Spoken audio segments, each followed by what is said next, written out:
Welcome to Hanging Out with Robert, that's me. This video contains things that I encounter throughout the day. If for some reason I complete a task and you would like to see the details, you can click on the link in the description area below. This video also contains tips and tricks that I learned throughout the years. I plan on leaving this video accessible for about 30 days. After that, you can view it through my Patreon account. Thank you very much for watching. Kicking off the day, going for my walk.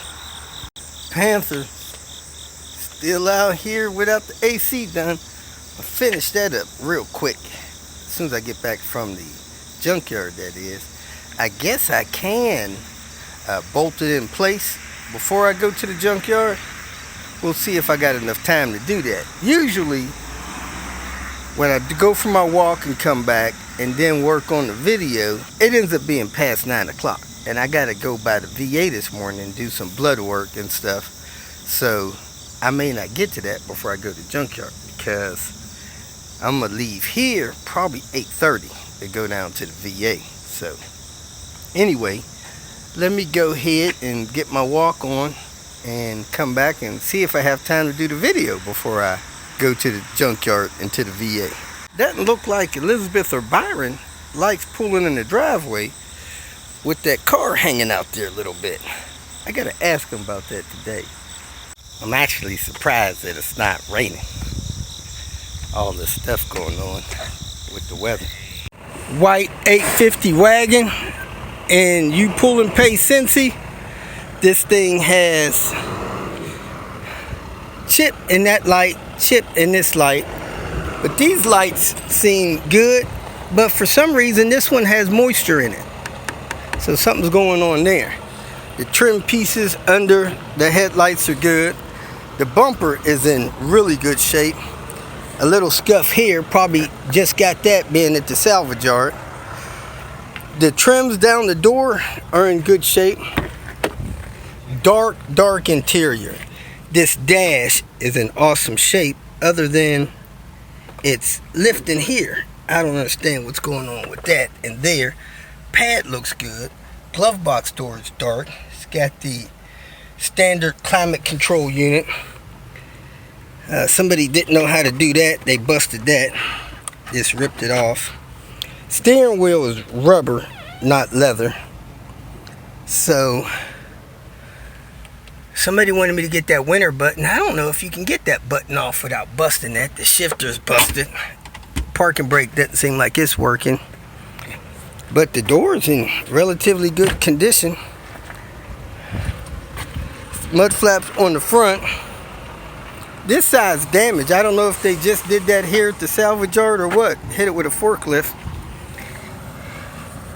Doesn't look like fresh damage, but heck, it may be. Weird shocks and struts on it. And they set the dang on tire on the bumper for some reason. I don't get that either. But very dark interior. It's hard to find these dark interiors. The air guide is busted on it. Dark carpet back here. I may have to get some of that for Queen Bee. So there's that. Trim piece looks like it's undamaged on this side. So this one is busted on this side. Nice car, nice pieces, and somebody needs something, let me know quick. Oh, it's got a cargo mat in the back that's black. Doesn't look Volvo, but heck, who knows? Let me take a look.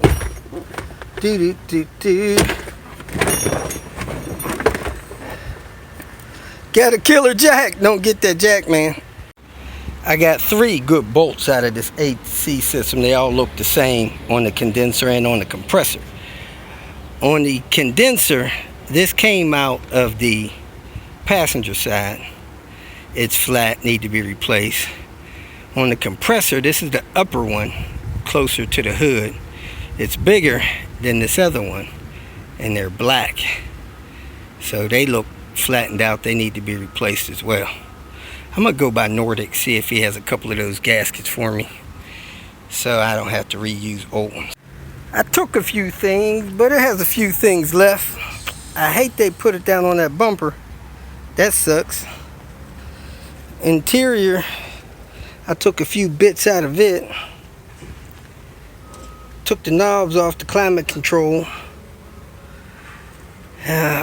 Slick top. So it has the slick top dome light. I didn't take the dash pad because of the raising over those two pieces. I took the remote. It's a 96, so if somebody's got a 96, this remote might work for them. And I took a couple of bits out of the engine bay. Mass airflow sensor, a couple other things. So that's where we're at.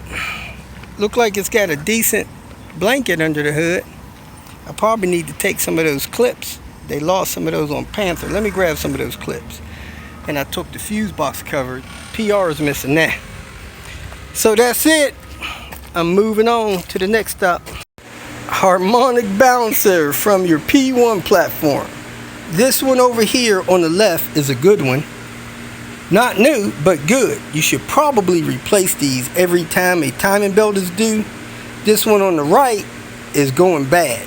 You see it has streaks of some kind of gooey stuff coming out from the rubber that's in there. It's a two-piece, and when you see this streaks of this stuff coming out, this harmonic balancer is not far from failing. We're at Nordic Motors where they do it right, man.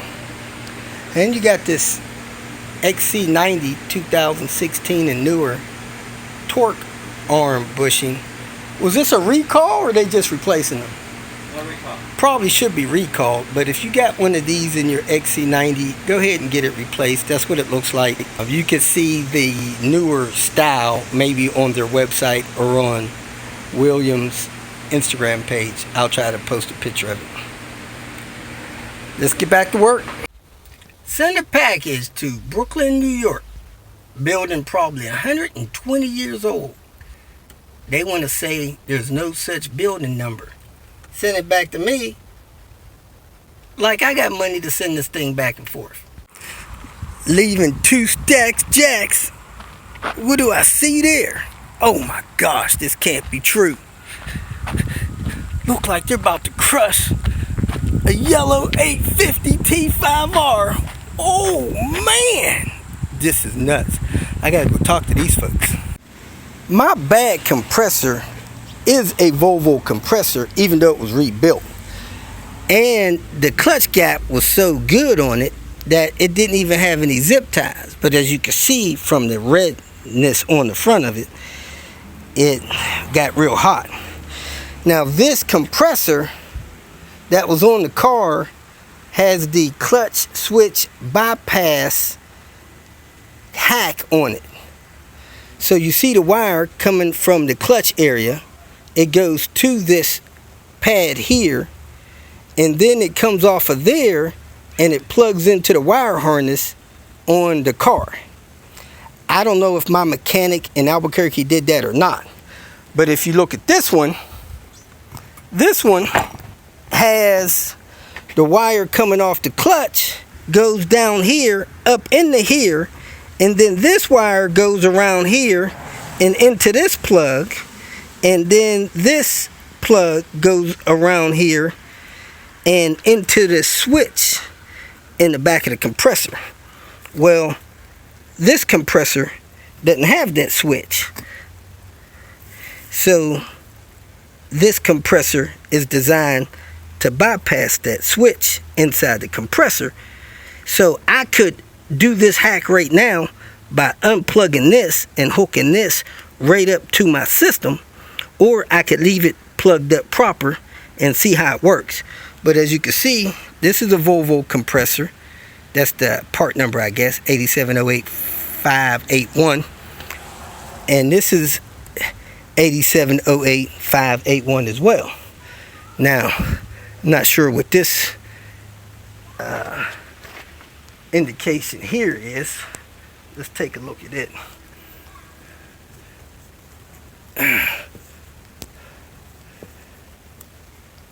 That has that on there, and this has this. So somewhere along the road, when this compressor got rebuilt, they rebuilt it without the switch on the back and whatever this sensor is here. It has neither one of those. So anyway, I'm going to leave it like this for now. I know that I could come and unplug this and bypass this in the future if I need to. But this is the one I'm putting on.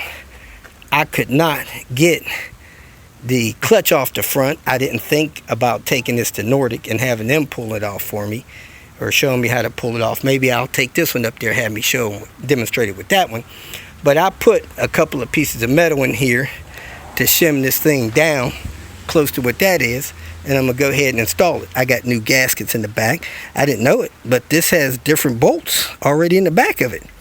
I didn't need to go get bolts from the salvage yard. So I'm gonna use the ones that's supposed to go in there from the salvage yard, even though they suck. They're T40s and the new gaskets, and put this in here and keep this train moving since it's raining out here. I don't mind the rain, but I don't need to be soaking wet. Also, I was going to use this fan shroud from this NA, and I noticed that it's missing a few things that the turbo ones have. These little slits in here. So I'm either going to modify that later on and use it, or I'm just not going to use it because it doesn't have what I probably should have for my turbo setup here. NA shroud, turbo shroud. So that's where I'm at. Let me get this hooked up. Make sure I got the right gaskets for these two holes. Plug this thing in and then get this thing mounted with the brackets I got. With the fan out, I hooked up the top line, made sure that the gasket didn't pop out while I was putting it in. It did the first time I tried, so I redid it. The gasket seems a little big for the hole, so I had to squeeze it in there and then attach the line, make sure the gasket didn't pop out. Hooked up the top one, put the compressor almost totally in place to get the lower line on. Got it started with the T40, or actually it's the 6mm hex. Got it screwed in. Then I set the bracket in place, and then I put my hand under the compressor, set the bracket in place, got the compressor in place, then put the screws through there. Started the bottom one first, then the top one. Problem I had is I had the wrong size screws. I had those instead of the super long ones. Then once I got those started, I went to the front, got the front one started from underneath the car, and then after all four were in, I pulled those short ones out, put the long ones in, tightened those down, then went to the front, tightened those down. Then I plugged in the wire into the compressor deal. So now I'm ready to drop my fan in and put in my serpentine belt, and I'll be good to go.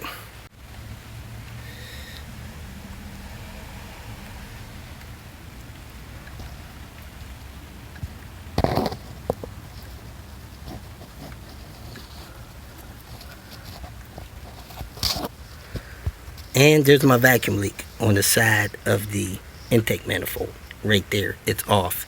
I don't know if you can see it or not, but that's causing my idle problem. I need to get that back on there. While putting this vacuum tube on, I figured out that the plug on the end of the intake manifold is loose. If I wiggle this, you'll hear it clicking. I can get my hand down here again.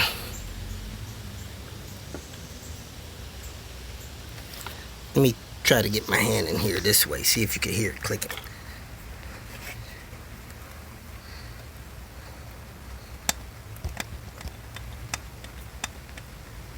So the plug in the end of my intake manifold is loose.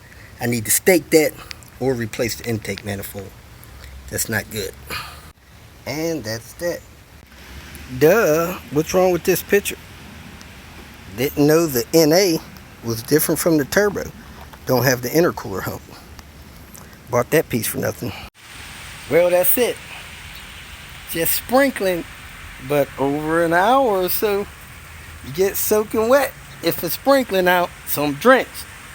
But I put the fan back in. I made sure the release cable for the hood latch on that side was routed properly. I hooked up the air guide tubes. I plugged in the fan relay, hooked up that vacuum stuff to that purge valve, and got everything hooked back up. Lowered the car back down, secured that splash guard on the passenger side, and I'm good to go. So tomorrow morning, as soon as I can, I'm gonna go get this AC charged, and I'm gonna debate whether or not I'm gonna fix this intake manifold situation with that plug on the end of it being loose. I may not mess with that because it's raining. If it don't look like it's gonna stop raining tomorrow, I'll just do that following week or so. Hopefully it won't pop out. If it pops out, I'll be on the road, dead on the road. So I might want to fix that. Yeah, I think I might have to. So that's it for today. If it rains tomorrow, I'll just put up the little tent thing I got for shade and work under that. If you feel that this information was useful, please like it and share it with your social media friends. You can subscribe to my channel so that you will get notifications of future videos that I post. You can follow me on Twitter, and if you need to contact me directly, please visit my website. And if you have any questions, leave them below, and someone or myself will reply to them. Again, thank you very much for watching.